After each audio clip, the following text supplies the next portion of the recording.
जय हिंद। आज हम लोग चर्चा करेंगे बायोलॉजी के बारे में। बायोलॉजी क्या है, यानी साइंस का 3 भाग में पढ़ते हैं हम लोग। एक बायोलॉजी का पढ़ते हैं, एक फिजिक्स का पढ़ते हैं, एक केमिस्ट्री का पढ़ते हैं। जिसमें से हम पहला सब्जेक्ट एक बायोलॉजी के बारे में आज सीखेंगे। और इस वीडियो में बायोलॉजी के बारे में कोशिका का हम लोग अध्ययन को सीखेंगे। और कोशिका क्या होती है, कोशिका का कुछ ऐसा वीवीआई पॉइंट है, इम्पोर्टेंट है, जो हमेशा एग्जाम में पूछा जाता है। तो आइए हम लोग बायोलॉजी के बारे में चर्चा करें। वीडियो भगाने से पहले वीडियो को पूरे शुरू से लेकर अंत तक देखें। और अगर पसंद आए तो मेरा channel mister Ashok online classes subscribe करें, कमेंट एंड लाइक करें। आइए हम लोग बायोलॉजी के बारे में सीखते हैं। तो हम सभी को जानते हैं कि बायोलॉजी को हम लोग हिंदी में जीव विज्ञान कहते हैं। बायोलॉजी को हिंदी में हम लोग क्या कहते हैं, जीव विज्ञान कहते हैं।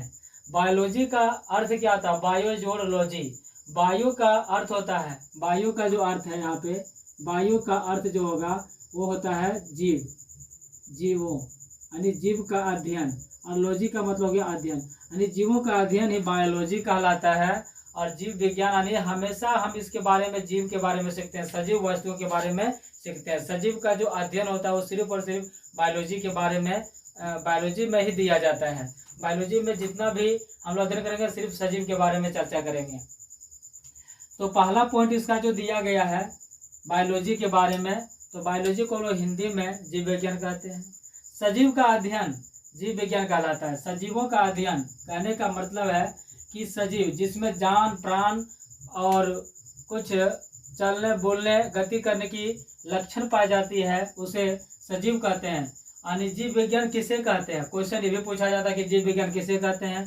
तो जीव विज्ञान यानी सजीवों का अध्ययन जीव विज्ञान कहलाता है। जब हम लोग सजीव का अध्ययन करते हैं, सजीवों के बारे में, सजीवों के शरीर के स्ट्रक्चर को समझते हैं, उसका अध्ययन करते हैं, वही जीव विज्ञान कहलाता है।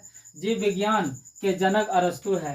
अगर यह भी क्वेश्चन पूछा जाता है ऑब्जेक्टिव में कि निम्नलिखित में से बताइए जीव विज्ञान का जनक कौन है, तो जीव विज्ञान का जनक जो है अरस्तु है। जीव विज्ञान का जनक कौन है, अरस्तु है।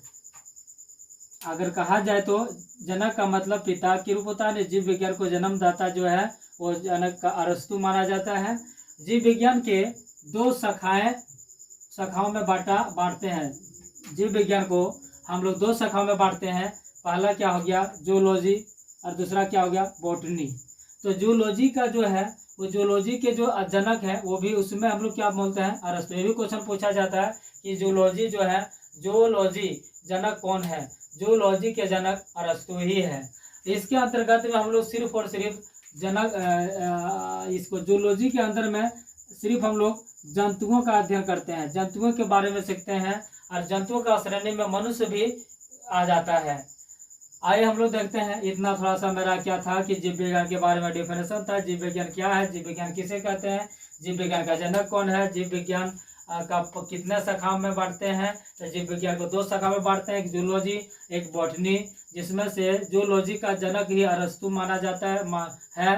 और इसके अंतर्गत हम लोग सिर्फ और सिर्फ जंतुओं के बारे में अध्ययन करेंगे। तो सबसे पहले हम लोग सीखेंगे इसमें कोशिका। कोशिका क्या होता है, तो कोशिका जो है, कोशिका को हम लोग इंग्लिश में सेल बोला जाता है। कोशिका को इंग्लिश में हम लोग क्या कहते हैं, सेल कहते हैं। सेल क्या होता है, सेल को ही हम लोग कोशिका कहते हैं, कोशिका को ही क्या कहते हैं, सेल कहते हैं। कोशिका के अध्ययन यानी साइटोलॉजी कहलाता है। अब ये भी क्वेश्चन पूछा जाता है कि साइटोलॉजी किसे कहते हैं, या तो कोशिका के अध्ययन को क्या कहा जाता है। तो कोशिका का जो अध्ययन है उसको हम लोग साइटोलॉजी कहते हैं। उसको क्या कहा जाता है, साइटोलॉजी कहते हैं। कोशिका के अध्ययन का क्वेश्चन पूछा था कि कोशिका के अध्ययन को क्या कहते हैं, तो कोशिका का अध्ययन साइटोलॉजी कहलाता है। सर्वप्रथम कोशिका की खोज हम लोग जानते हैं। कोशिका जो है, हम लोग को कोशिका के बारे में पहले जानकारी कुछ भी नहीं था। तो जब हम लोग जीव विज्ञान क्लास 9th में पढ़ते हैं तो सर्वप्रथम कोशिका की जो खोज हुई है वो 1665 ईस्वी में हुई। कोशिका की जो खोज हुई है वो 1665 ईस्वी में हुई है। और इसका खोज जो है, कोशिका का खोज रॉबर्ट हुक ने किया था।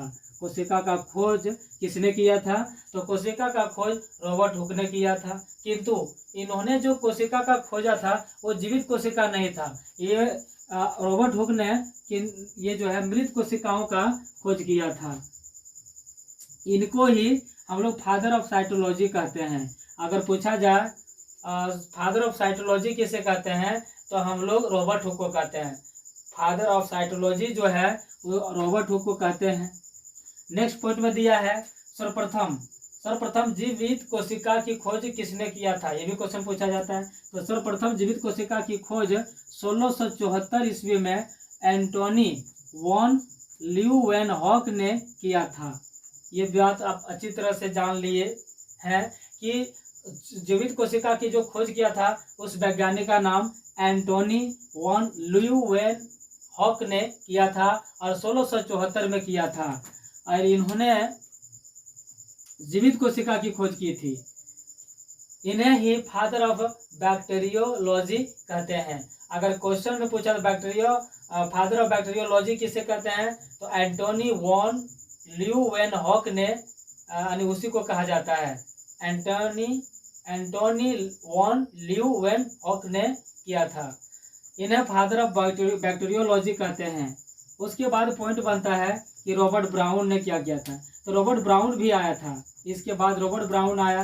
रॉबर्ट ब्राउन ने 1881 ईस्वी में कोशिका के अंदर एक केंद्रक को खोज किया था। कोशिका के अंदर में एक बड़ा केंद्रक होता है, यानी केंद्रक होता है, और केंद्रक जो है वो खोज किसने किया था? तो रॉबर्ट ब्राउन ने किया था। कोशिका के अंदर केंद्रक का खोज रॉबर्ट ब्राउन ने किया था। और कब किया था? तो 1881 में किया था। कोशिका के अंदर केंद्रक का खोज और रॉबर्ट ब्राउन ने 1881 ईस्वी में किया।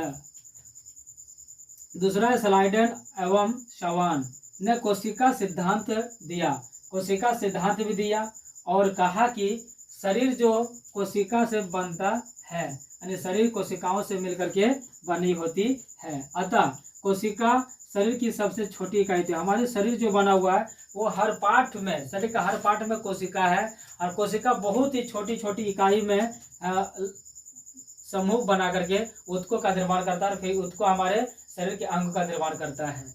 तो अतः कोशिका जो है, कोशिका का शरीर की सबसे छोटी इकाई होती है। दूसरा दिया है मृत कोशिकाओं। मृत कोशिकाओं नेफ्रोसिस कहते हैं, यानी मृत कोशिकाओं को क्या कहा जाता है? क्वेश्चन पूछा जाता है नेफ्रोसिस किसे कहते हैं? तो मृत कोशिकाओं को ही नेफ्रोसिस कहते हैं। नेफ्रोसिस किसे कहते हैं? मृत कोशिकाओं को नेफ्रोसिस कहते हैं। सबसे छोटी कोशिका माइक्रोप्लाज्मा की होती है। ये भी जान लीजिए, ये भी क्वेश्चन पूछा कि सबसे छोटी कोशिका किसकी होती है? तो सबसे छोटी कोशिका जो है वो माइक्रोप्लाज्मा की होती है। और सबसे बड़ी कोशिका जो होती है वो शुतुरमुर्ग के अंडा की होती है। शुतुरमुर्ग जो पक्षियों का सबसे बड़ा जो माना जाता है वो शुतुरमुर्ग ही है, और इसका अंडे की जो कोशिका होती है वो सबसे बड़ी होती है। लास्ट पॉइंट आपका बचा हुआ है कि सबसे छोटी कोशिका तंत्रिका तंत्र है, और तंत्रिका तंत्र जो होता है ये ब्रेन में पाया जाता है। हमारा ब्रेन को जो नियंत्रण करने का कार्य करता है वो ब्रेन, ये सबसे छोटी कोशिका होती है। और ये जो स्नायु कोशिका की होती है, स्नायु कोशिका या तो हम लोग तंत्रिका तंत्र बोल सकते हैं, और ये ब्रेन में होता है, ब्रेन से जुड़ा हुआ रहता है तंत्रिका तंत्र। Thank you for watching my video and share it and support me.